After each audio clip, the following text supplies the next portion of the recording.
Welcome to Arcade Couch, the best place to chill with your friends and get your gaming goodness every Monday. My name's Dylan Blight. Joining me on the couch this week, Kieran Marchant. Yep, I'm on the couch. It's sometime midnight, and we're here on the couch. Dylan's rushed off his feet. I don't know where I'm going with this. That's just Also here, Ashley Hobley. Hey Dylan, excited to be here to be a Viking. But it's okay because Vikings are both women and men, everyone. Hashtag that's historically correct. Shut up. I couldn't believe that half an hour after that trailer dropped, because I was awake at whatever godly hour that was. Straight away when I was like browsing Twitter right before I went to bed, I see one of the trending sub hashtags under the main Assassin's Creed Valhalla hashtags was like hashtag Assassin's Creed Valhalla girl, or like some variation. I'm like, it's been half an hour. Yep. Were they concerned that there wasn't going to be a girl? There was equally people already sort of rightfully getting annoyed about the fact that they continually, even with the Odyssey thing, after everyone hated the male character, they keep on putting the boring male ones as the lead ones. Leads. And then there was a lot of people straight away being like, thank God no more fucking chicks in this game. Which was a sight to behold.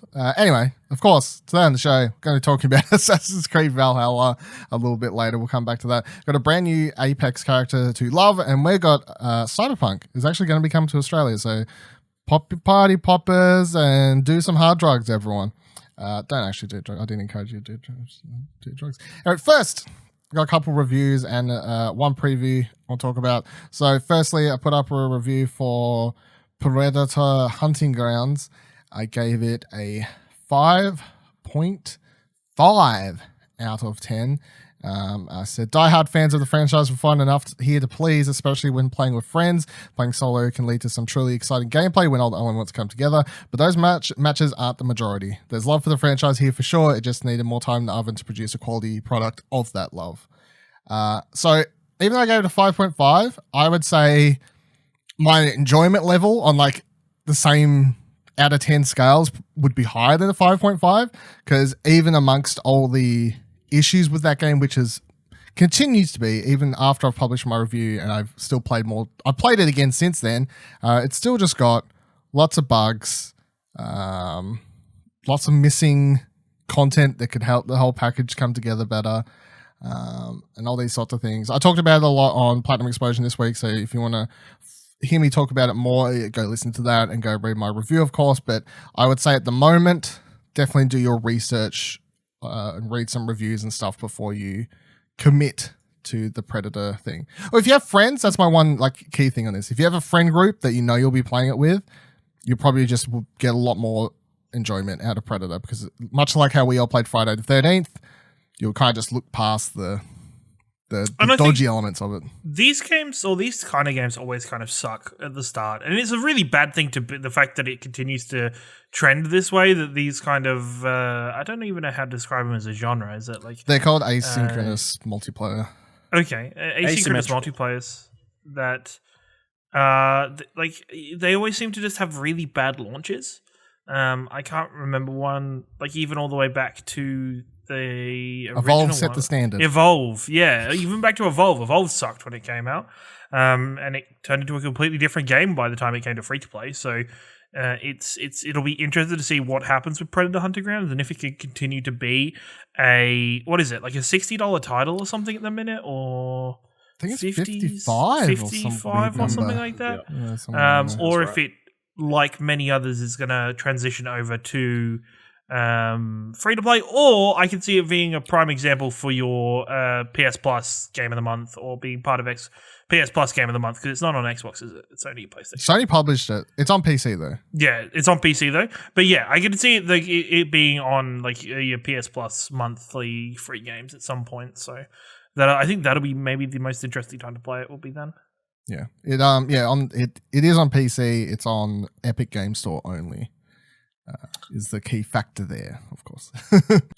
And the other review I put up this week was for Streets of Rage 4.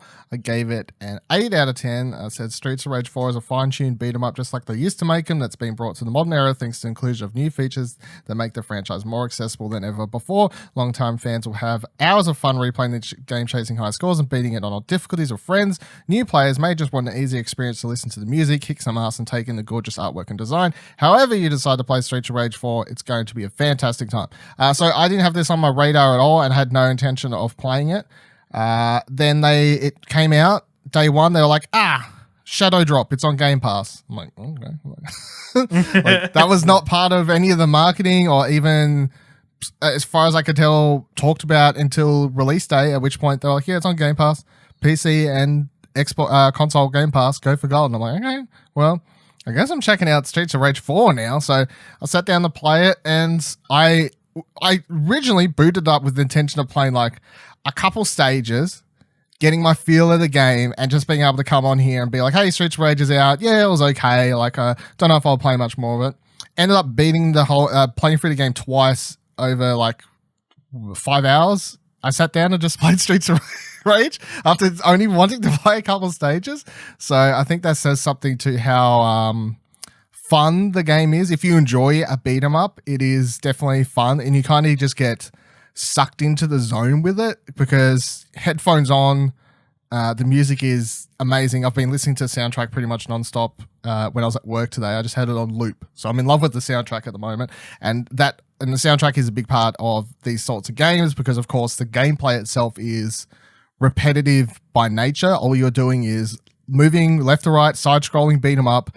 You don't have a block. You don't have like huge complicated combos. It is just you press a button to punch, you press another one, you hold it down, you do a stronger version, you grab enemies, you've got one like power-up attack, but like it's very simple in design. So then the music becomes a big part of getting you into the zone and letting you really enjoy it. I think the things that stand out to me from the game at a whole, though, is that they managed to keep the core experience, which you can't change too much because then you kind of lose the genre anyway. So there's not really much wiggle room within the beat 'em up sort of genre, and that's kind of why the genre died off anyway, because it was such a thing of its time where gameplay design was a lot more restrictive and whatever else. So, but they've added a lot more settings to make this game a lot more accessible, including difficulty options and these sorts of things, which I happily took advantage of when I died several times on one level, a couple levels where it was like, hey, you can give yourself one extra life and you will lose, your score will get halved at the end. I'm like, I don't give a fuck about the score. Give me the extra life. let me have experience where I'm not getting frustrated, but at the same time, I need to still pay attention to what I'm doing, or else I'll still lose. That's my perfect kind of difficulty. And I appreciate that the game lets you find your sweet spot, or like be completely masochist. If you want to play it normal arcade mode, you know, you reach the game over screen, then you got to start all the way back from the start of the screen like old school. You can do that if you want to. So I really enjoyed all that stuff. And then the artwork in the game is just, it's really hard to appreciate it unless you're playing it yourself. Screenshots I don't think do it justice because they've got so much stuff happening in the background as you're moving along, which they never had in the old games because they were just static like backgrounds. They weren't, you know, moving or stuff happening in the background of these ones. Now you'll be moving across and you'll see people start fighting one another, cops arresting people just and there's one level you move through like a sauna spa room and there's people just sitting there relaxing and then like watching you fight people and being like, okay, this is a bit odd. I was just coming here to relax, but whatever, I guess I'll chill out. Yeah, so if you want to check it out, I think the best thing is obviously it's on Game Pass, and if you've got it, I would perfect opportunity, you know, take advantage of that Game Pass subscription. Do what you got to do. Good job all there, everybody. And also, if you're stuck at home, self-isolating or whatever, it's another co-op game to add to the rotation, possibly, you know. Yeah. That's cool. Unfortunately, it only has co-op online with one other person, and locals 4 people. So it's a bit annoying they don't have online 4, but whatever. Did you try that much? Was there much lag and stuff? Or? Weirdly, the first online match thing I did, I was having a semi-horrible time, and I was like, wow, this game's like horrible online. And then after I did that, and because I tweeted about playing the game, Zach from Well Played, who gave it a 10 and is in love with this game, like messages Number me. one Rage 4 fan in the world. Yeah. He's like, hey, what'd you think of the game? By And far. I told him, I was like, oh, how was your online experience? Because I was like, I had a dodgy first time experience. He's like, no, I had none of those issues.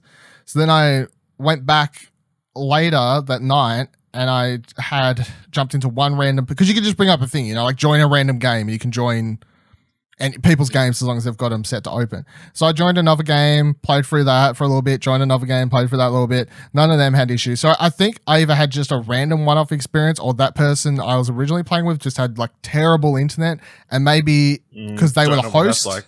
You know what I mean? You could have also like accidentally connected to somebody in like America or something where they already had poor net or something. Like possibly poor connection for you to even join to.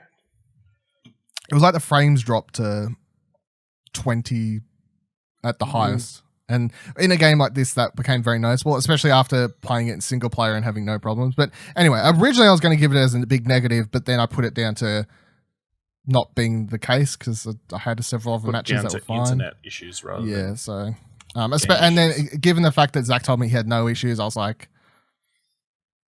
sure, I don't think this is a problem. Anyway.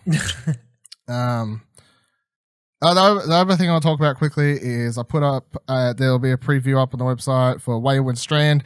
There may be another preview or two, depending on time and if other things take up more importance. But so these, I got a whole heap of demos, or I downloaded some demos from the LudoNarraCon.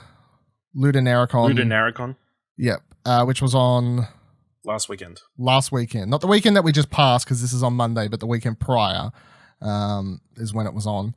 And they had some exclusive demos there for games that aren't out yet. And the one I was most intrigued in was playing Wayward Strand, which is this Australian game that was actually at PAX last year, PAX Australia 2019. However, every time I walked past it and attempted to play it, it was busy as fuck and I never got a chance. And I was really annoyed considering it was one of the games I wanted to play the most. So now that I got a demo, I was like... praise be, I can play the demo. It's really cool. It's obviously playing it feels very much like an unfinished product because there's lots of... It's really odd to play. Sometimes there'll be voice acting, sometimes there's not, sometimes there is, and that becomes kind of jarring when there isn't voice acting at different times, but obviously that's work in progress. But the general setup for the game is I'm describing it as point and click light, because it is that sort of point and clicky thing where you will click like enter this room and then click on conversation choices or whatever. But it's not like you have to click on like cupboards and search for items for puzzles. It's just sort of how you move around. The setup for the game is you play as this teenage girl, Casey. I actually don't know one of those, but it's spelled like Casey. Who it's Casey. Sure. Casey? Yeah, okay. Casey. Who attends this there's this airship hospital it's set in Australia in the 1970s, and you've got this airship hospital that's just floating up there in the sky, and her mother works on it, and you go there one day your whole thing is you want to ask people questions, interview the old people there, and you're trying to find out the history of this place because you want to write something about it for your school paper. And the demo only goes for like 15 minutes, so I don't know if there's going to be some big reveal and something super more interesting and shocking about the history of this airship hospital thing or not. But the bare bones gameplay is going to involve you talking to people, asking them questions, very narrative driven, obviously character driven, narrative driven, which I was enjoying. But the key thing that makes this stand out compared to other similar games is that the whole game runs on a sort of real-time thing, which means that will require you to play multiple times to see everything. So they've basically coded characters so that this one old lady may be at this place at 9 o'clock, and then at 10 o'clock she moves to a different room or something, and then you miss out on having a conversation with her. So who you choose to go spend your time with and talk to means that you can miss out seeing a event happen somewhere else on the ship, and so on and so forth. And it's really cool to the point that when you finish the demo, it actually just comes up with a picture from their game design doc, literally of just like, here are where all the characters are at what times. And if you want to replay the demo and purposely kind of go find where these things are happening so you can experience it for yourself, you can do that. So I played through it twice and talked to different characters. They were all... the first time was this really nice old lady who was happy to answer my questions. She didn't know much about the airship, but she was nice. She was sweet. I was enjoying her. She was great. The second time I went and interviewed this older gentleman who was kind of up himself a little bit and told me to like sit down. He's going to tell me his life story. And then he starts interviewing a different old lady because he's writing a book about his life story. And that old lady was quite funny and interesting. And then I also spent some time just standing outside this room as this TV played. And I just was kind of taking in the ambient story happening around me, not so much participating in it. But yeah, I'm really intrigued to see more about it when it fully releases, because anything that's like Australian indie, automatically I want to get somewhat intrigued, but also I just think that this is standing apart from other point and click games that have come out over the last couple of years. So I'm really intrigued.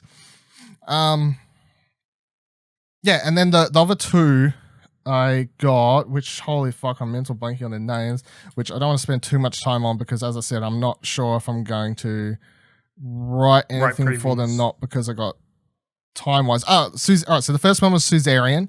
This is 100% a Nicholas Pryor game, and I'm yet to suggest it to him, but I'm going to suggest it to him. The game is about you play I'm pretty sure I saw he liked it on Steam. Did he? Okay. Then yeah, it's 100% up his alley. You take for the first like 10 to 15 minutes of the demo, all you do is sort of answer questions about your life really early as this character, like, oh, this political regime was happening, you either like ran away from this event, or you joined like a human rights group, or you voted for this company, or like you do lots of these questions, and the first like little bit of the game you build up this character, and then no matter what you do though, you end up as the president of this fictional country. And then from that point out, the whole game is, I don't really know what genre to describe it as. It's just all text.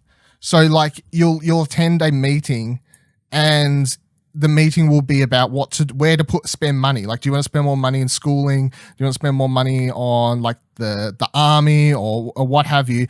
And you'll have your kind of devil and angel on your shoulder, different people in your political party group telling you, no, we need to spend more money on this because it'll help the people like us more, or we need to do this, or so on and so forth. And you just read the conversation play out, and then you make choices. So it's just a narrative story game. I don't know if there's anything more beyond that I presumably adds sort of different systems or whatever, but I got to be honest, I played it for, I think I was playing it for like 20 minutes to half an hour, and the demo wasn't ending, to the point that I was like, how long is this? Not that I'm bored, but like I want to play this legit already, and I just want to stop now. You're very much aware it's a demo, so you're like, man, yeah, can you stop the demo so I'm not ruining more and more content for myself for the full release? Yeah, I completely get that. That was exactly what was happening, and because I was on board, I was getting into it. I wasn't bored reading it. I was like, this is actually really intriguing stuff, and it's well written, and I can already see the direction I want to take my El Presidente or what, whatever. So I was really intrigued, considering they only announced it a week ago or whatever it was, right before LudoNarraCon. And then the other thing I played was Paradise Killer, which is basically Danganronpa, but a little bit more weirder and in first person, where you walk around an island. I really don't know how to describe this game. I have no idea how to talk about it. It's similar to Danganronpa 2 in that you're investigating a murder on this island, except for you can walk around in first person view and like sort of collect things, and you find people and talk to them, which you kind of do in Danganronpa 2, but like it's very simple first person view, and everyone's like these cardboard cutouts and whatever. But all the characters are fucking weird, wacky. The whole thing is, I honestly don't know. Go watch the trailer. I only played like 10 minutes. I had to stop the demo because something else came up, and had to stop and go play something else. But the trailer's up on our explosionhour.com. I wrote a story up before when I announced it, but it's fucking wacky. And if you like Danganronpa, I would think this is up your alley. So that's it. That's LudoNarraCon, Streets of Rage, Predator, Hunting Grounds. They're all the games. They're all the things right and been playing, trying to do all the things, keep them busy. I will say that overall as well, I thought the LudoNarraCon thing was quite good this year. I had some of the developer stream things going on in the background. They were interesting. My one criticism is that most of them were just like 3 to 4 or however many it was people on the dev teams just sort of running a podcast by himself, but you can very obviously tell that none of them do that usually. There wasn't a host to kind of direct things. There was no moderator. And they were inexperienced at it. And this isn't trying to be mean, but it was just very obvious how none of them are really used to doing that sort of thing, especially without someone there to moderate and sort of lead them. They were trying to lead themselves, and there was some awkward moments and stuff. And I'm like, this could have been better if there was one person sitting in or 2 people that sat in all of these and helped record them with people and, you know, sort of lead them in the directions they need to go in. But overall, it was a cool event. I saw they had major stats online. Were getting heaps of hits off it, the demos. I saw heaps of people tweeting about the demos and playing games, even if they were old games that came out like a year ago that were being discovered through it and whatever else. So it's a cool idea and stuff, and it was great to see. So hit us up for next year. And it's a good Dylan will host all your panels. Host your stuff. Even it's a good indication just on a smaller scale of what we can hope for from other events and other conventions in the coming future, especially if, you know, everything with COVID doesn't really calm down too much more than it is currently calming down. I think, and that's a positive to show that there's going to be more available and more on offer for people coming forward. You're not going to be, you know, missing out on everything if your events aren't going to be available for you to attend. I think this kind of shows that events are going to be able to strive and put on good content for everybody still. And I was also just kind of impressed with the Steam like page set up for it, because they had at the top of the Steam event page for it, they just video playing whatever panel was happening at all times. And then as you scroll down, you could see the games on sale and the demos you could download and all this sort of stuff. So that was cool to see, because I know the event thing in Steam is a relatively new feature. All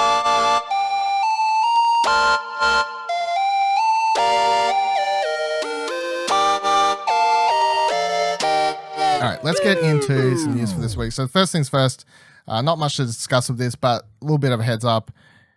Xbox tweeted out, you want to see games for the Xbox Series X? We want to show you games for the Xbox Series X. Check out the first look at next-gen gameplay from our global developer partners within inside Xbox.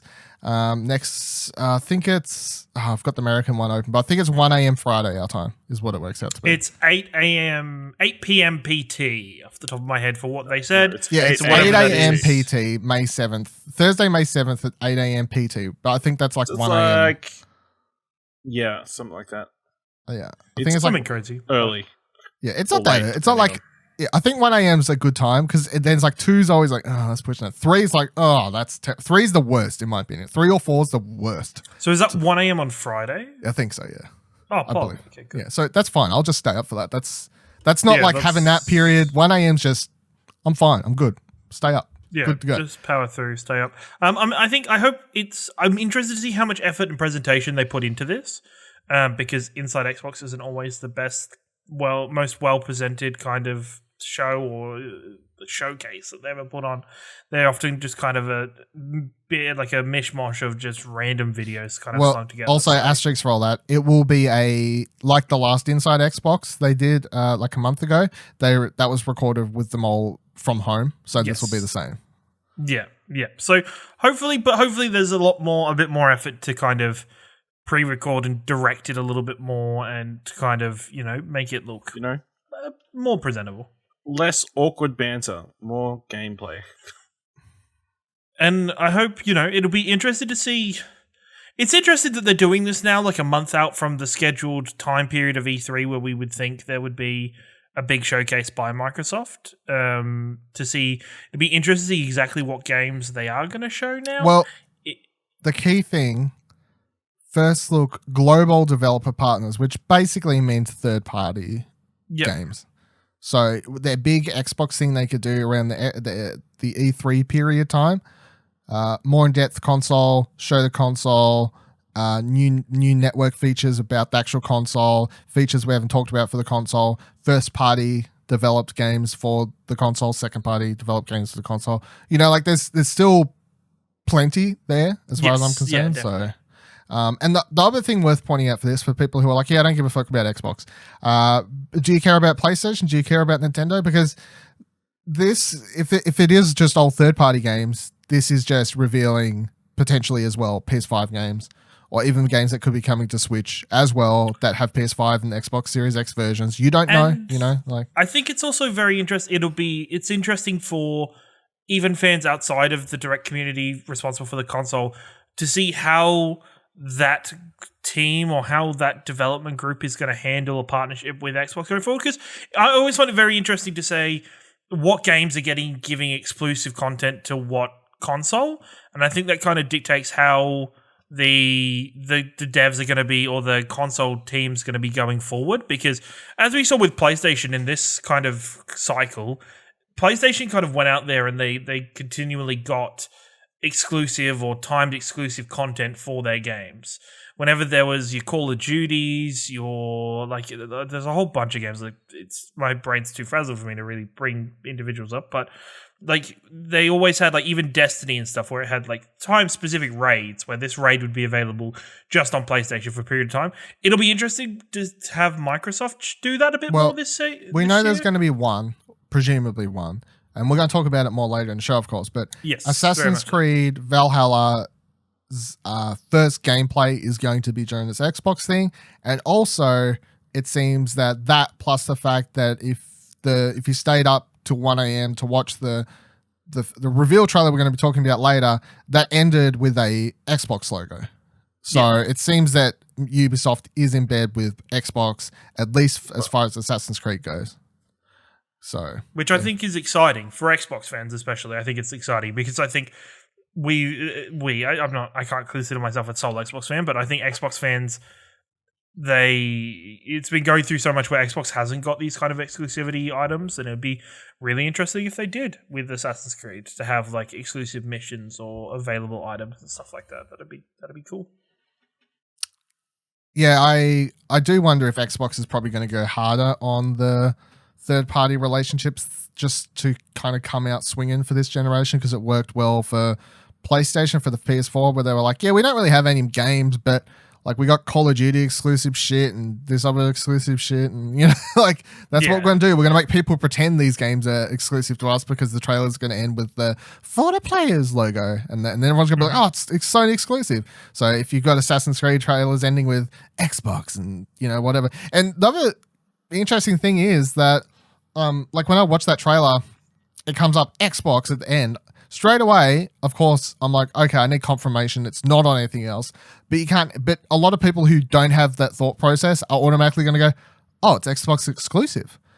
Because it doesn't come up at the end with the Xbox logo and then have an asterisk down the bottom in small text that says also on PlayStation and PC and whatever. No.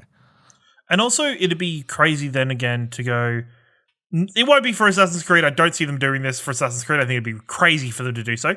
But the amount of games that we see in this coming release that says, hey, we're playing, like, this is going to say coming on Game Pass.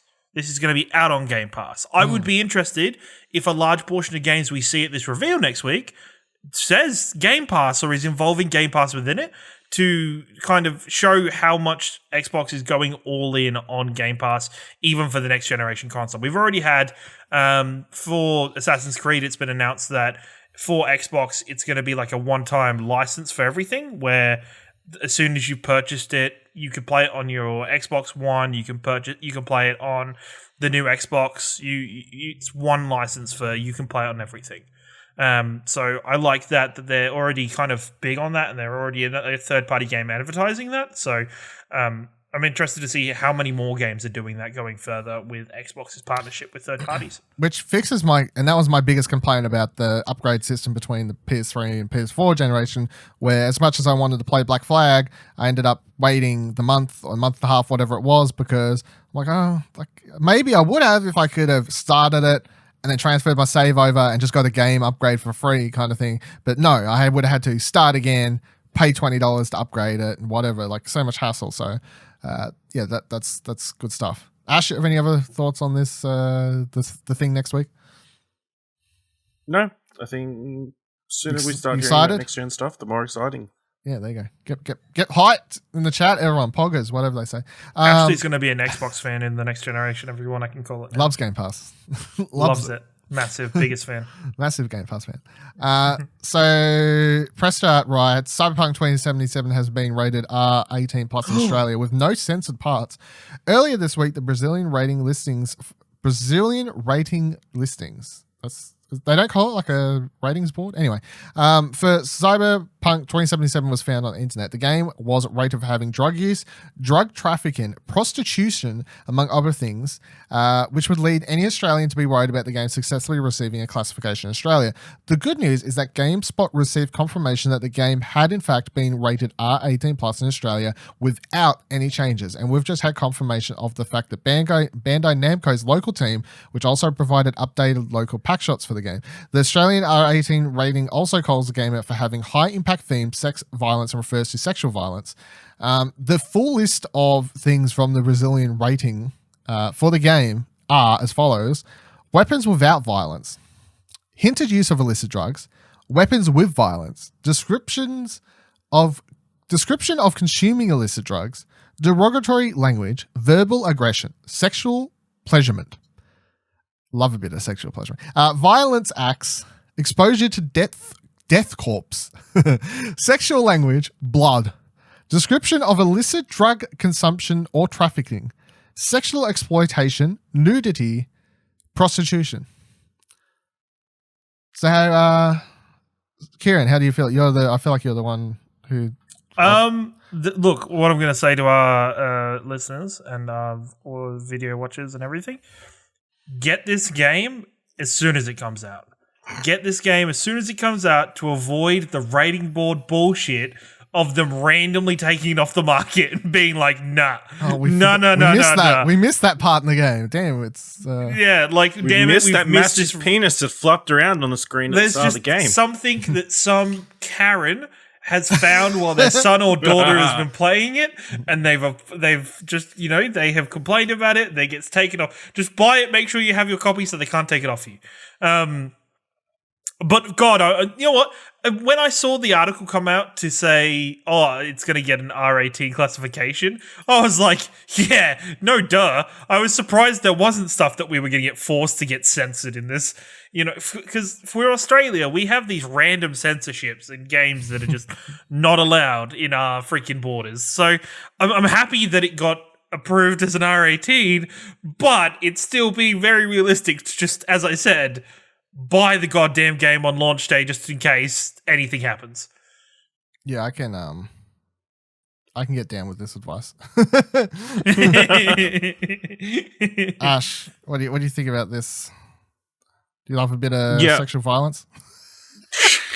Are you going to play Cyberpunk, Ash? Yeah, I'll probably try it. Okay, good. I mean, okay, I'll at least buy it so I have it. I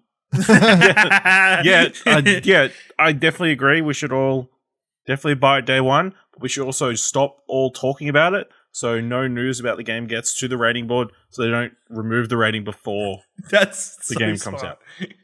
So no more talk about Cyberpunk 2077. Australians, it's for your own good. All right, I know it's tough times, but it'll be for the best thing in the long run. If a Channel 7 news reporter, a Channel 10 news reporter, a Channel 9 news reporter, any news reporter knocks on your door and asks you about what's going on in Cyberpunk, if any news reporter knocks on your door, you'd say, "What are you doing? We're on lockdown. Get the fuck away from me."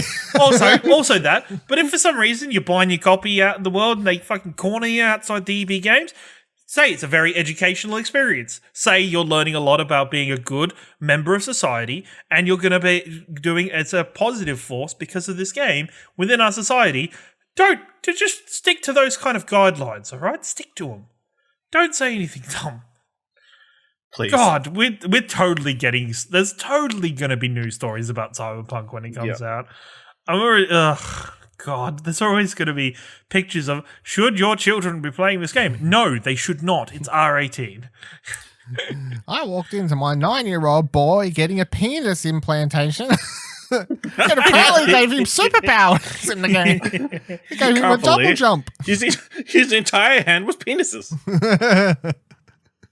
It's like games like there was the remaster of Saints Row 4 comes out, and I look at Saints Row all the time. I'm like, How do you get through classification every it's time? cartoony and Yeah, I know, but it's so dumb. It's just, it's. well, Like you said, no sexual violence and no drug use. drug use are the main things. Drug use for like advantages. selling or taking. Or no legitimate drug use. You yeah. can like rename shit. So yeah, like it's Fallout not- does. They're like, would you Yeah, like to like you stick can't- some jets in your veins? No, I mean cocaine. you- I mean jets. Yeah, you can't call Jets. stuff morphine. Like you have to just give it fantasy names. Yeah, which is silly because the Really like, difficult for medical simulator. all right, so last news story for the week here before we get into the main one, of course. Apex Legends has revealed their latest and newest legend.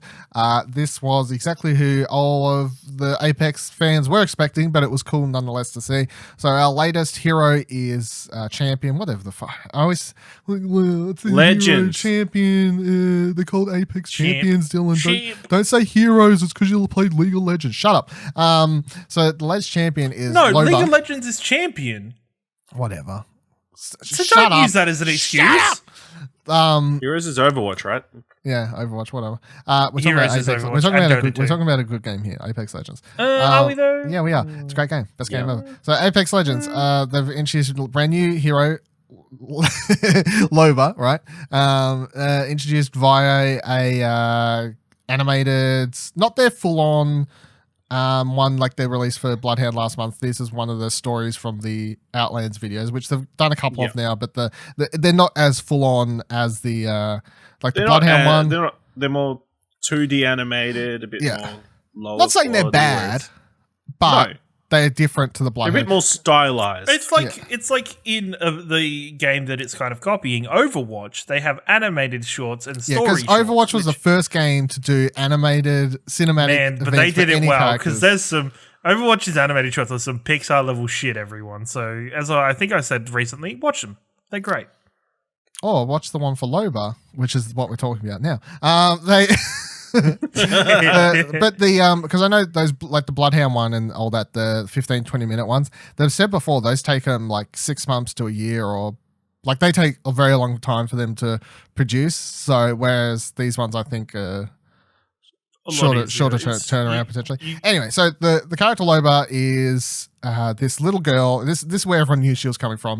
Because she showed up in the Revenant reveal. The last character we got into the game last season was Revenant, who at the end of his introduction video, he murders this family, this mother and father, and then he has his whole realization that he's actually a robot who's been tricked into thinking he's a human, and then he goes off for revenge against Hammond Robotics. Hyperion. Maybe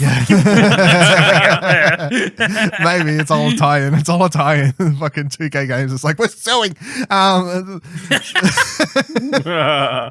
Hammond Robotics, right? So he goes off to track them down, and the last shot of that trailer ended on this picture of this little girl crying over the dead bodies of her parents' bodies, and everyone was like, "Well, that's who the next person is," and yeah, that's who the next person is. So, and that's exactly where this cinematic trailer starts. Introduces her, tells about how she got chucked into a orphan home, orphan family, whatever, family. adopted foster family. That's the wording. I was like, this isn't right, but someone will correct me. She got chucked into foster family, but then she basically has it in her genes because her parents were thieves as well. That's what you find out in the Revenant trailer thing. So she takes up the family habit, and it seems like she pretty much spent most of her life stealing and becoming the best thief in the world, but also at the same time always trying to track down the location of Revenant and get revenge against her parents' killer. And at the end of this trailer, her boyfriend or Buddy. just friend or someone that she lives with, I think it's a partner, friends. like the guy in the chair. yeah, I would say it is partner simply because I'm like, if this is just a random dude that works with you, it seems really weird to be like, all right, I'm going to bed. Like it's like seem too kind of calm. Maybe they share an apartment. Maybe, or I don't like know. An area. Whatever Maybe he they is. share a secret hideout together. Maybe they do. Yeah. What do you want? It's Your Alfred. your guy in the chair, like transporting himself to work where he could possibly don't be know. followed? No, live here. Maybe. So at the end of the thing though, she's about to go to bed, and then he's like, "Oh, I found him," and she's like, "Who?" And then it brings up this giant picture of Revenant, and then of course sets up the storyline to be that she's going to enter the Apex games because she wants to go in Apex games to kill Revenant. That's going to be her way in. The thing for this that made me think, because I watched this earlier today, was that this kind of gives some narrative questions here, right? Because it's like, okay, so this means there's been a good maybe 20, no, let's say 15 years. There's been like 20, they do have an exact number somewhere, but I think it's like 20 years. Yes. Something. Yeah, there's been a good 20-year period since the Revenant short to present day where Apex is happening. And so it leaves the question of, okay, is Apex Legend the game that you play in? Is that kind of in its own like hyperbolic chamber of time where it's like just up here kind of floating? Do you mean like the gameplay compared to the story? Like, no, like is the game happening at a certain period of time within the storyline? Yes. Or is it happening outside? You would have to assume the Revenant trailer was 20 years ago. So that's interesting that there's 20 years of Revenant storyline that people are now like. Well, Revenant's storyline is, I don't know what he does for that exact 20 years, but his storyline was that at the end of his trailer, he finds out that he's being tricked and he wants revenge against Hammond, and he enters the Apex games to try and find a way to kill the leader of Hammond because they are sponsoring and involved in the Apex games. So it took 20 years for him to get into the Apex games? No, they only just started the Apex games. They only just started the Apex games, yeah. But this is it started a year ago. It started last year when the game released. It hadn't been running before then. But what I'm saying is he made that decision to chase after the Apex game. Now I understand. Cool. Sorry. It's not like the Apex games has been going for years and years and he's suddenly No. That's what, sorry. It ain't the Olympics. For some reason I thought that it was like at the end of the Revenant trailer that he was like, man, now I'm going to go to the Apex games to hunt after the Hammond leader. But really it took him 20 years and now he's found his opportunity. He's found his opportunity to get in because the leader would be like, to get in close is obviously super hard, but he's hoping this is his way in.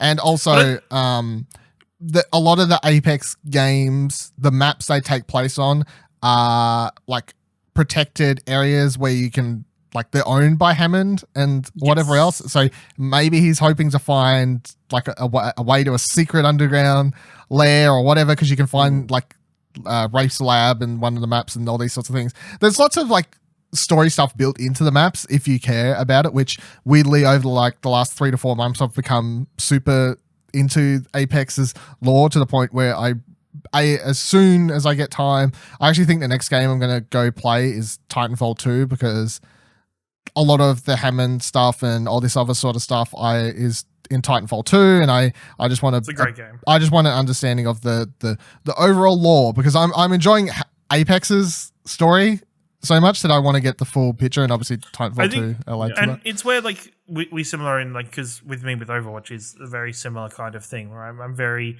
in love with all things Overwatch and its lore, not to the addiction and gameplay point of view. Ashley, I saw that look there, but more like with the lore and stuff, like how Overwatch uses its animated shorts and they kind of give you questions, the answers to questions that you may not necessarily have had, but were interesting to find the answers to. Like they explain how certain maps became the way they are when you play them.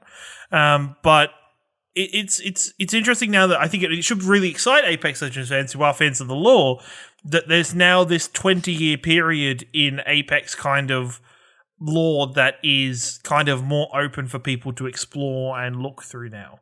That everything doesn't just kind of stay on a similar timeline and get to playing in Apex. Like not all of the characters' backstories are happening at the same time.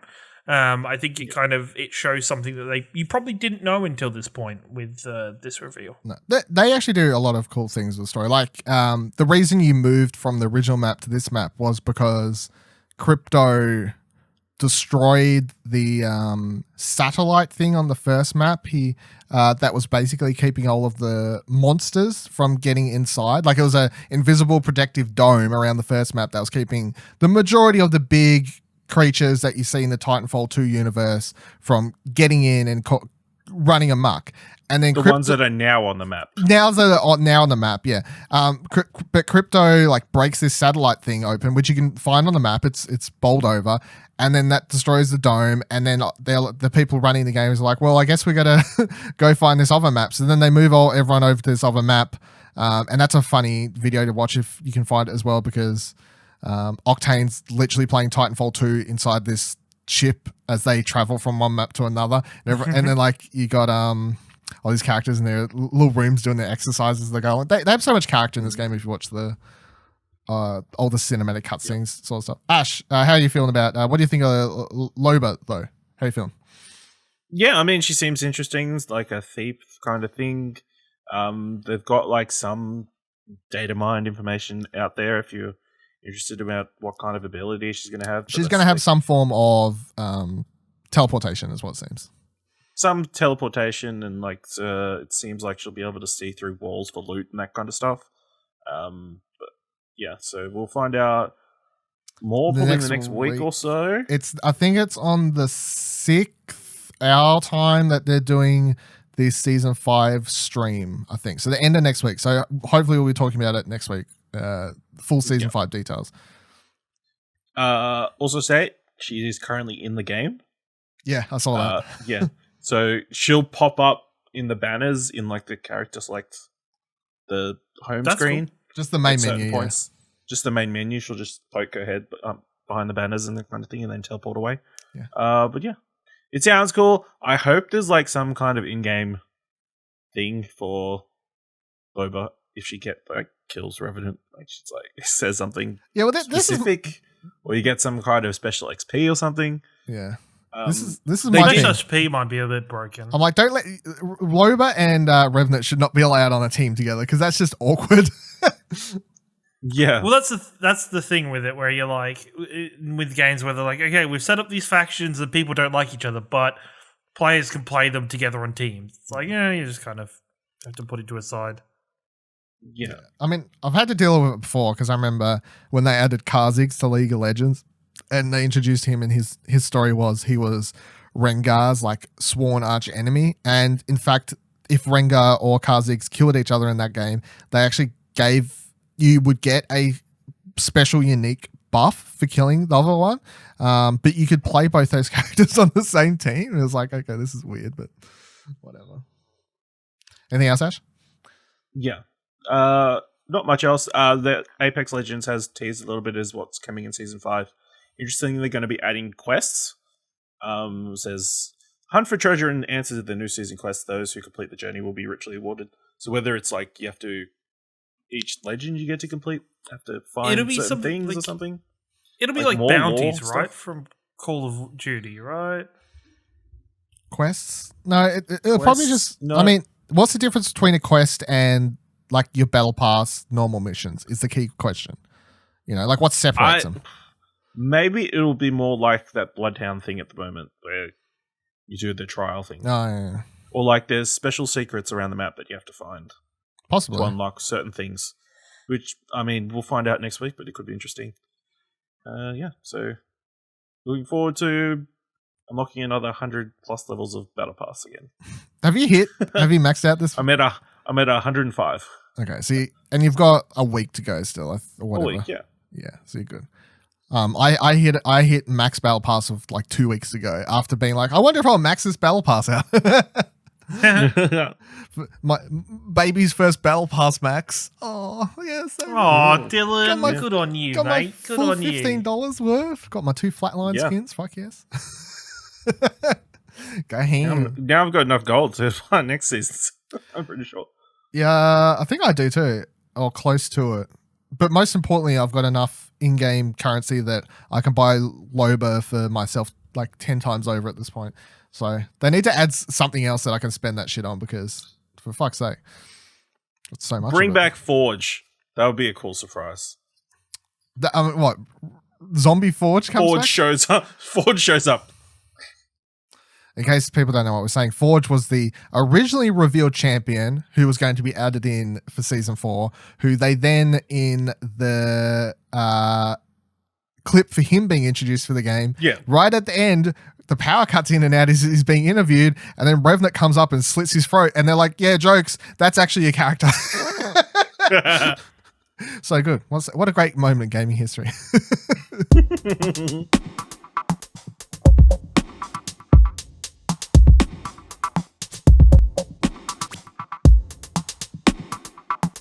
All right, let's get into it. The big thing for the week, of course, was Assassin's Creed Valhalla was announced one night. CGI trailer revealed the next gameplay, of course, we mentioned coming next week to discuss. But there are actually a lot of details and things to kind of go over for it. So let's just kind of go through in, how it all went down. So the first thing that happened, of course, was Boss Logic did this 8-hour stream in which he was it 8 hours in the end? It was 8 hours. Holy crap! I read 6. Yikes! It after we sat there for an hour, being like, "Oh, this will be done in an hour." Yeah, yeah. So in case you don't, we finished recording something. In case you missed this, we jumped on real early because we finished recording and then it popped up. So we were sitting there watching it for a bit. But Boss Logic, who does bunch of pop culture, gaming, and whatever related art. That kind of stuff. Yeah.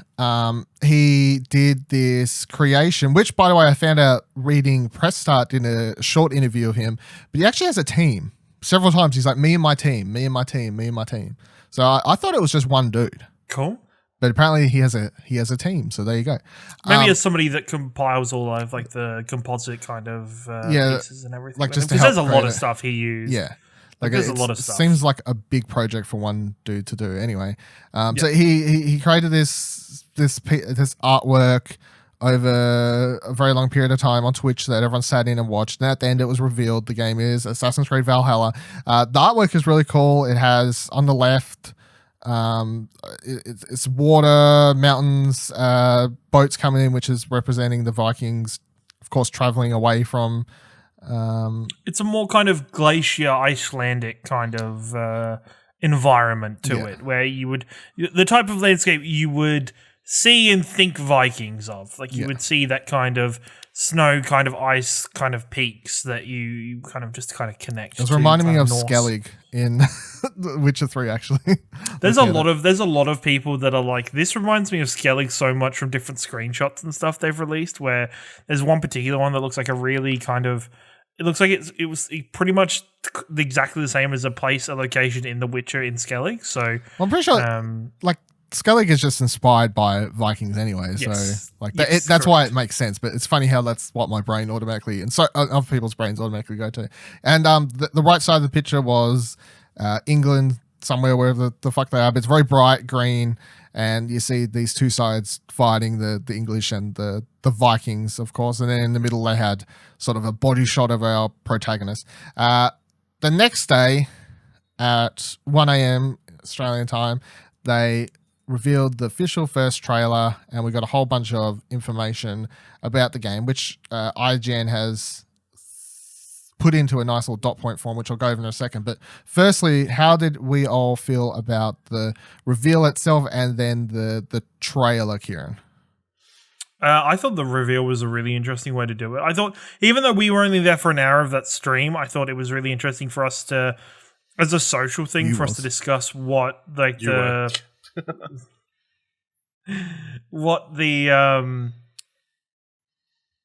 wait, were you guys there longer? I was up until like 3 a.m. So my God, I thought we were all bailing at the same time. No, you went to bed, and then me and Ash. I went to bed because I was like, I have worked like a normal person. Me and Ash ended up playing fucking Apex with Buddy Watson until like 3 a.m. in the fucking morning. Okay.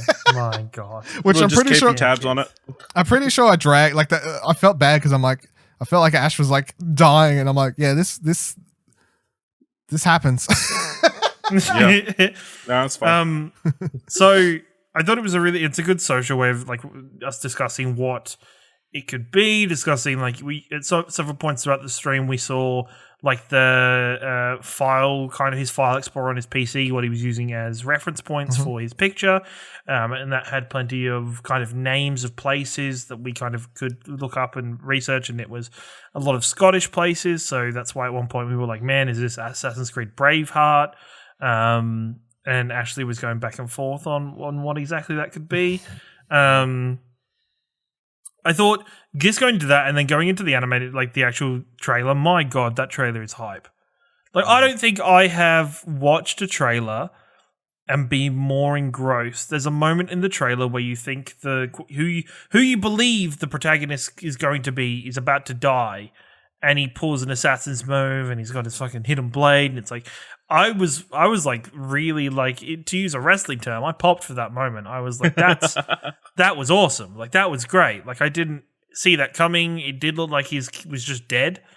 And also the use of Odin in the game was in the trailer was very interesting, because we know there is Assassin's Creed has definitely involved gods, and the first humans are the first. I can't remember the exact name that they call them in the game, but to see Odin there as that reference point of that raven was pretty dope. So I'm pretty excited. Hinting to at play it. Adam and Eve with superpowers.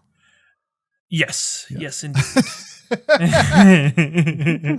I see no reason they can't actually just make the Norse gods actual like. And they have explanations for thing. it, so it's like, go for it. There's no need to make them just a figment, like a fake god type thing. These games are. I mean, didn't they go to Atlantis in the fucking audit? Like, well, in the last game, you go to Atlantis, and yeah, not to spoil anything that happens in that game, but I've had it spoiled. I haven't played it. It's like 2 years old, isn't it? I don't know. man, let's hope that any reveals in like that are not as disappointing as that reveal is in Assassin's Creed Odyssey. Rip. It's pretty disappointing. Rip. Ash, what do you think? Yeah, it looks great. Definitely. Of course, when the Viking thing was coming up, we're all Norse god kind of thing. We're all going, they're kind of ripping off the God of War's direction. This looks completely different to God of War. For a start, there's lots of people. That's completely different to God of War. So yeah, I'm keen to check it out. Obviously, beat up some English people with axes and hidden blades. Sounds good. Well, it's a really interesting period of time that they've selected with, because when you think of Vikings, it's some people might have just believed that they would go and stay in like the Norse kind of areas, but this is more taking on and actually embracing the Vikings kind of history of pillaging and just going on these violent rampages through England. Like, I'm really excited, and it was so interesting to hear like the English kings Alfred the Great is the one who's doing the narration. Yeah, just his kind of narration over the top of it. It was just really interesting to see, and just stuff like that. Him trying to fight that the kind of the main soldier that actually had a full set of plated armor that he was having issues with fighting until he freaking stabbed him through the eye. Yeah, so so we can keep saying him and know what we're talking about. The assassins, the main character in this game is called Eivor or Ever. I don't actually know how to pronounce it, but it's spelled Eivor. Ivor? I'm sure there's like a proper like sort of there's Norse probably a Norse thing to it. it. So, but let's go with Ivor until corrected. Corrected. But that's who the players. But we're guessing so far they haven't announced anything about the female character yet, so we don't know. The female character is just the same character. Whether or not it's like the same as Odyssey, where it's like, hey, they're twins, I don't know. But I just didn't know if it had a different name for the female character. It's Ivor no matter what. So I guess. Okay, interesting. Yeah, that's what you got to do. So the trailer, all of that is, I did like quick Google search, and as soon as I got done watching the trailer, I was like, Vikings England, and the first name that came up was Alfred the Great, and that's who the story is on. And I'm not talking about my ass, because when I woke up the next morning after writing my news story, there was Alfred the Great being everywhere. So I was like, Google, good job. You didn't make me look a fool today. They just stole it from you, yeah. I was like, well, no, Google just didn't let me down. Alfred the Great was the one who, in history, was in charge of dealing with the Vikings as they did make their way through England. And you can kind of look up and maybe, I guess, spoil the way it ends between him and the Vikings. But again, it's a video game. It's kind of obvious. It's kind of obvious if you look at like just kind of history, England as it is and English now. people. And English people. I think it's a little bit more the Vikings obvious how it played out. But who knows what they could do? Clearly. change history. Do we need to do? But I thought this. I remember Vikings were like, oh, England, let's go somewhere else, and then they started raiding over in North America. I'm interested to see what they do in terms of, once again, the modern day story that doesn't play a huge part in the game anymore. Like, it's very minor in the last 2 installments. So they've said it returns, and they said it will be playable. It's like there's going to be gameplay involved in it. Yeah. And it's the same character from the last one. Yeah, it's like I can't remember the lady's name. But but in the time last 2 event where you have to walk to the chair where you get plugged in. Yeah, that's all I remember from. Well, no, there was a lot in the last 2. I will say in the last 2, the things that you could at least in the Odyssey, what you could interact with and read in like the areas that you're able to walk around in and look through it was pretty interesting. It was a nice change of pace for the game. It was just there was not anything major in that section. There was none of the Assassin's Creed 3 bullcrap or the weird Assassin's Creed Black Flag kind of first person sections that were very odd. So they're still trying to find the balance with that. But man, Vikings are going to be so cool. Viking Assassins is going to be so goddamn cool. Like, if you couldn't make Vikings any cooler, you've given them stealth. Hidden blades and added stealth to them. Yeah, so I feel like it's hard not to like the trailer. It is a hype trailer. And just a quick note on the whole, because I've seen there was a few people commenting, why do we still have these CGI trailers with no gameplay? Because they market the game really well. They play really well on those TVs in EB game stores when you're buying a game and you're waiting for them to get it from the back, and you look up and you see a TV playing this trailer and you're like, fuck, I may actually pre-order Assassin's Creed. Like, they have fit times, and I just feel still you get so used to being in our sort of ecosphere where we're like, just show us gameplay, that's more interesting, that these sorts of trailers play better to the modern audience, like typical audience type thing. Yes, Ash? We just talked about Apex Legends and Overwatch, neither of which have cutscenes or videos with the gameplay when they were initially released. No. Well, it's funny with those games because both those games, Apex and Overwatch, are like so gameplay heavy. Like the whole thing is about gameplay and mechanics and fine-tuning elements of it. And then was talking about how great their cinematic trailers are how deep the lore is to the game, where it's like you can play the game without the lore. The lore is optional, but so many people dive into it and love it. I think it's a weird question to want gameplay, because this cinematic trailer has given us so many, like, it kind of gives so much information. It kind of tells you, all right, what's the overall feel of the game? What's the what time period are we in? What is there going to be the Norse gods for Vikings? Yes, there is. Like, it gives us all that information and context, because when you say Vikings to somebody, it doesn't exactly tell you what they're going to do with Vikings, because Vikings have been done in kind of oddly and weird ways, and people's most recent reference, of course, is kind of God of War, even though that isn't about historical Vikings. It's about their mythology and the Norse kind of idolism around their gods. The nice gods, yeah. Yeah, exactly. So it's super interesting that with this cinematic trailer, they're able to kind of set the tone for the game. So even before you've seen the gameplay, you understand what's going on. You know that it seems like my Viking is going to at least have a hidden blade, because early in that cinematic trailer, I was still unsure if the Viking was going to be the assassin or how that plays out, because in Odyssey as well in Origins, being an assassin wasn't really kind of all like what we know as an assassin from Assassin's Creed. Although, wasn't correct really me if a major I'm wrong, part of it.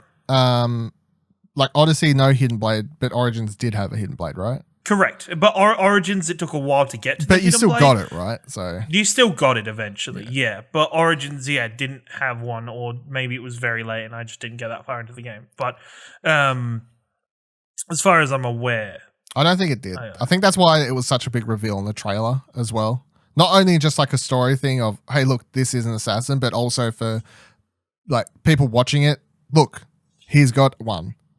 She didn't, or he didn't in the last game. It's funny, every time I think about Aussie, I just go to say she, because I completely forget there's a male option, but It's also a super. Well, everybody played the female option because the male option had such terrible voice acting.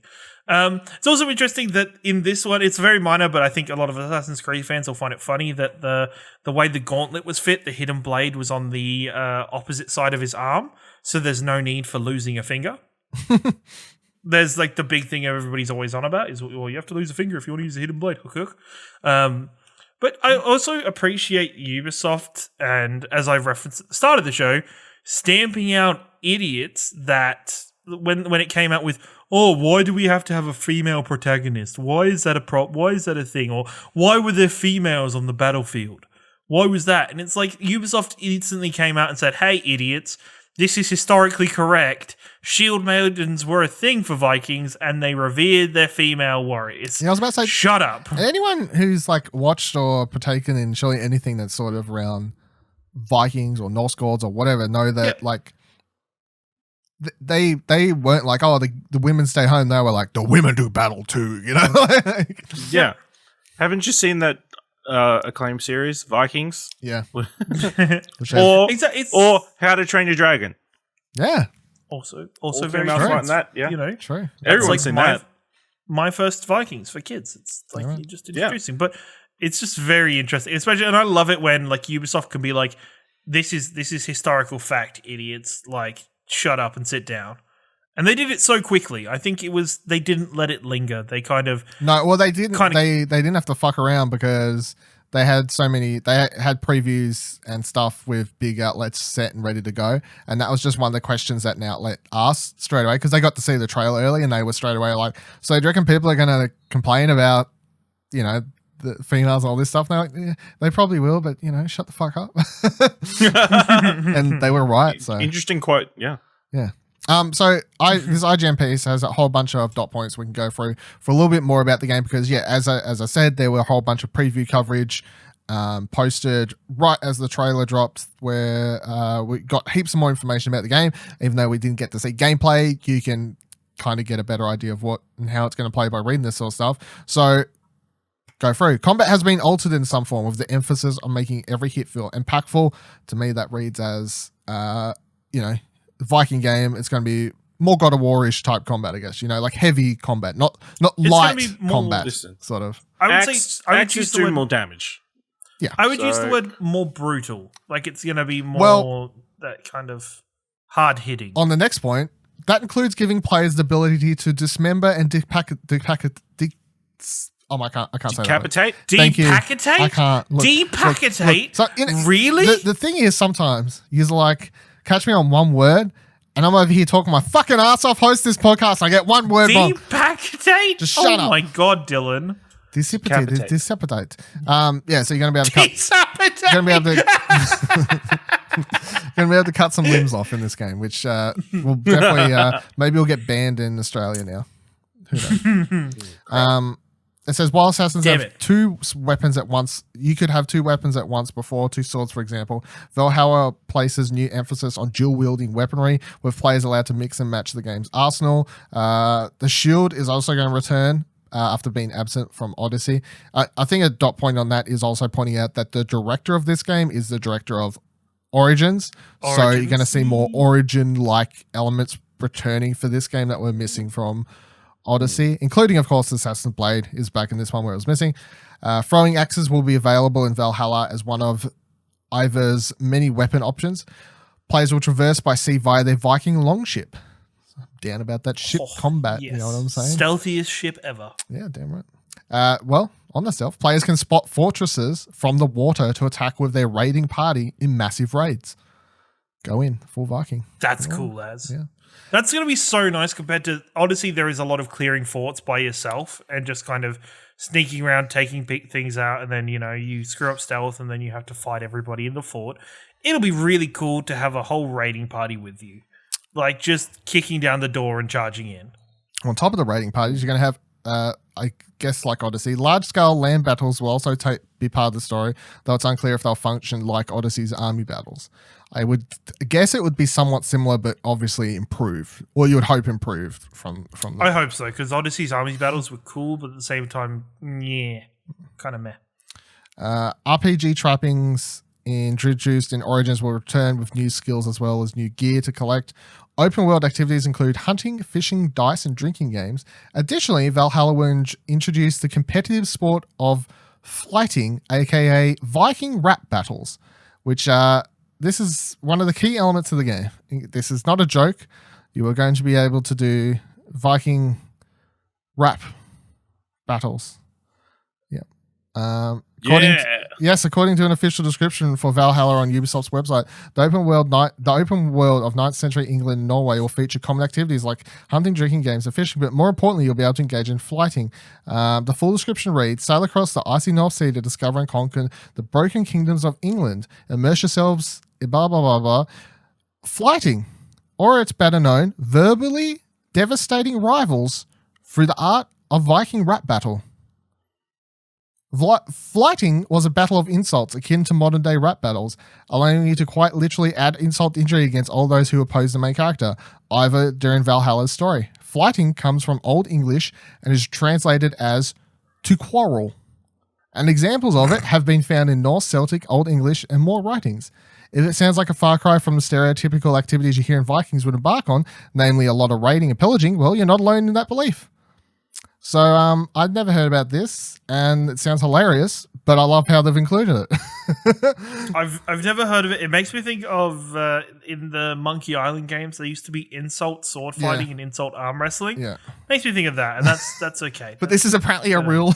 They were rapping back. But it's a real thing, which is historically there. So cool. My sword, Dao.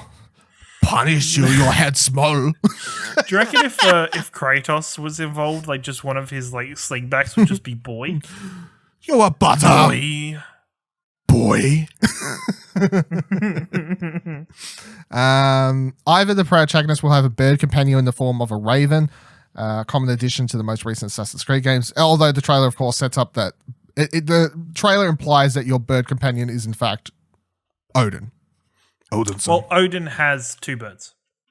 Yeah. In mythology. But I mean, it's still his eyes, so I guess it's like carrying around Odin with you. Yeah, exactly. You know. Also, those birds are dumb if you watch American Gods, because spoilers, one of them runs into a fucking window in that show. Valhalla is set in the 9th century England during the Dark Ages. It will follow either a Viking warrior who leads his people out of Norway and into England to settle. King Alfred of Wessex, there he is, will be an opponent either and the Vikings face. Alfred will be an antagonist, but narrative director Darby McDevitt said it would be wrong to call him the central antagonist of the game. Where some of the possible big antagonists may appear is the modern day story as Ismail. That's who it is. Layla. Sorry, Ismail also confirmed Layla's modern story from Origins and Odyssey will continue in Valhalla. Ivar will eventually run across some group of assassins in England, though at this time the assassins and Templars are still being referred to as they were in Assassin's Creed Origins and Odyssey, the Hidden Ones and the Order of the Ancients, respectively.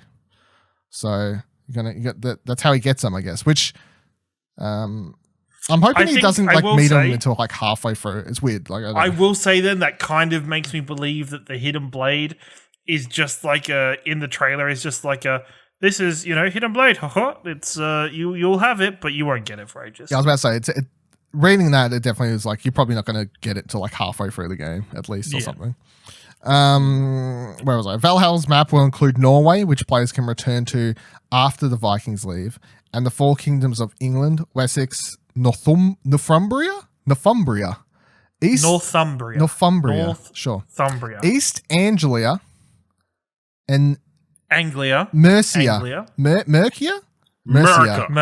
No, you said Mercia, right? Mercia. Yeah. Stop it. No. Well, did you say I said it right? Mercia was the right way. You said Mercia. No, Mercia was the right way. Okay, sorry. Just checking. Mercia is correct. Just checking.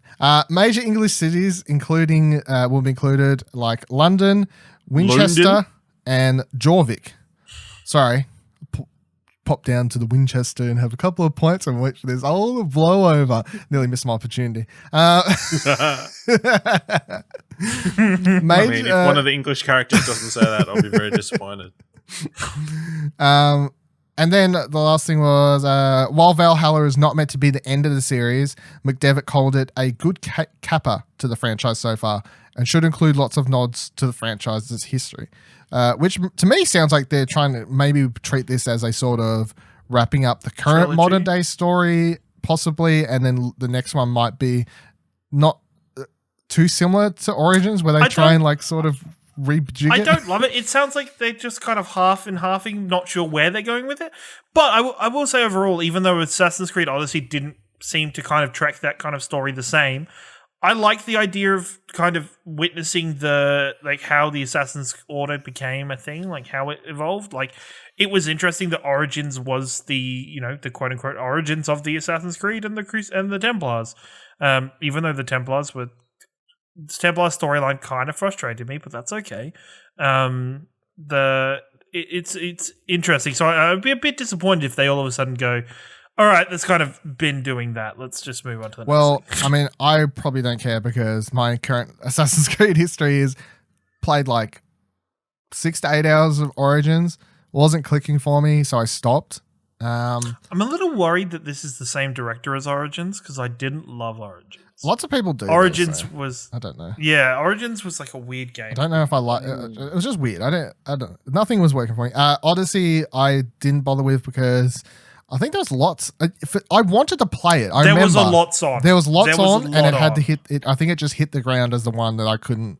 Like I had to make some choices. But you just picked it up though, didn't you? I just picked it up on sale on the PlayStation Store, so I've got it. As I'm talking about wanting to play that and Titanfall 2 and randomly deciding that I'll play Streets of Rage 4 and then write a review for it, I'm sure I'll totally get through it before the game releases. Get to it. Yeah.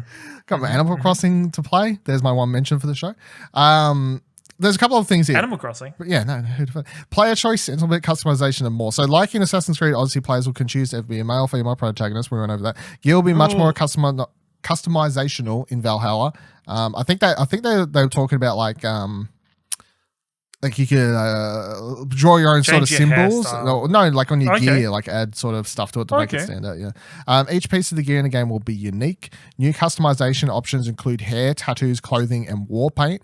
Players will be able to make custom Viking raiders for their raiding parties and even share them with friends. Players will also get to forge a home for themselves, and either Vikings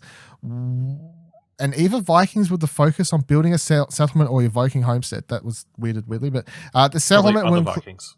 Yeah, you can bang some Vikings is what I think it means. The settlement will include buildings to upgrade like blacksmith, barracks, and tattoo parlor, and more. Players will have to make choices throughout the campaign, including political and personal alliances, dialogue choices, and more.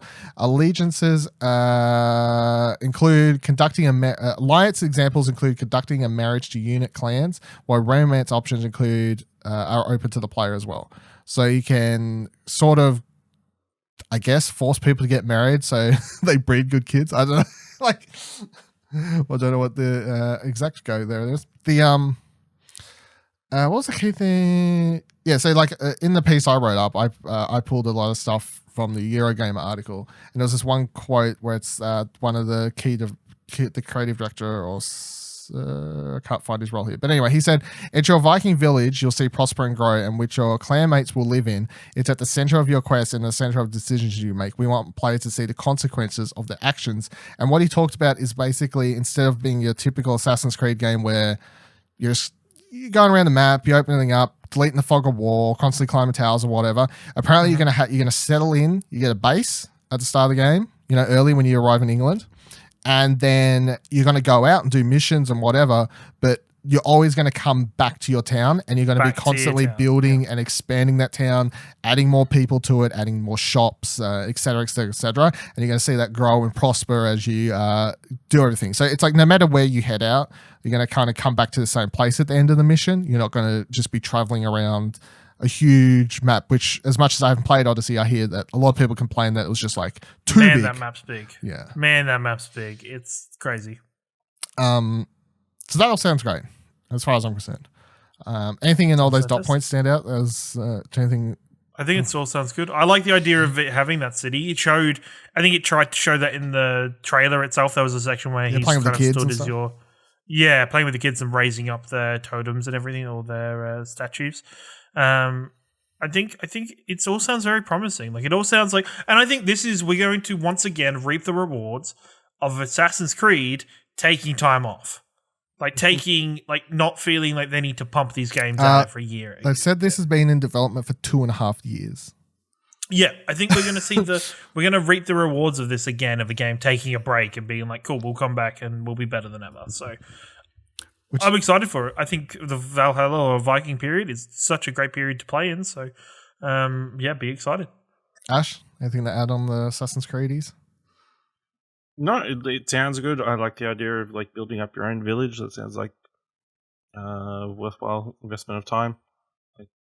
I like that element to certain games. So yeah, this might be the one that I finally jump in on. Yeah, I was about to say you haven't played one before. So. Have you never played Assassin's Creed? No, not yet. I mean, there's 4 months. Oh my god, you didn't play Assassin's Creed? There's no games coming out, so no. Ashley, why didn't you play Assassin's Creed 2? It was my brother's game. He was into it. I'm like, yeah. That breaks me as a human being, actually. You're like, my brother's into it. I can't like it as well. Yeah, that breaks me as Assassin's Creed 2 on was Xbox, such a... I don't want to buy it on PlayStation. It's already it was purchased on Xbox. I don't know if it's just a me thing, but Assassin's Creed 2 was such a big game for me in my teenage years. Well, yes, Ashley, you were in your mid to late 30s, but there it is. I just it just blows my mind.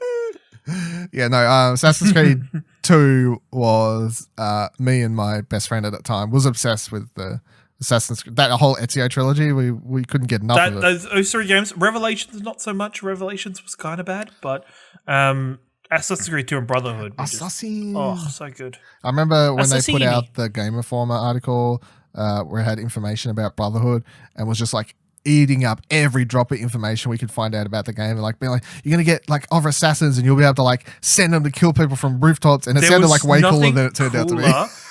No, I thought it was still cool. It was alright, but like looking back, it wasn't. You could like walk down a street, and as the guards were like coming to try, you would just like kind of like point, and like they would just die and fall over dead in front of you. It was just, it was good.